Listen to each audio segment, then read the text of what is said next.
একসময় তুমি টের পাবে তোমার আসলে কাউকেই দরকার নেই, কাউকে না। বারবার এলোমেলো হয়ে যাওয়ার পর পৃথিবীর প্রতি একরাশ অভিমান করে তুমি আস্তে আস্তে নিজেকে নিজেই গুছিয়ে নিতে শিখবে। মানুষকে নিয়ে প্রচণ্ড আশা করে সেখান থেকে পাওয়া হতাশাগুলো থেকে তুমি একাই বাঁচতে শিখবে। আজ হোক কাল হোক তুমি শিখবেই। বারবার হোঁচট খেয়ে পড়ে যাবার পরে একদিন তুমি টের পাবে তুমি কারো হাত ধরে ওঠার জন্য অপেক্ষা না করেই নিজে নিজেই উঠতে চেষ্টা করছো।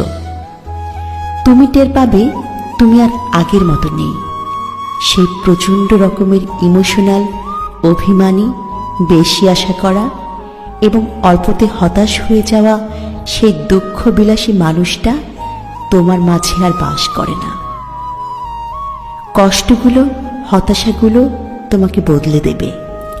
বোকাশোকা ধরনের সেই তুমিটা একদিন ড্যাম কেয়ার ধরনের স্মার্ট তুমি হয়ে যাবে।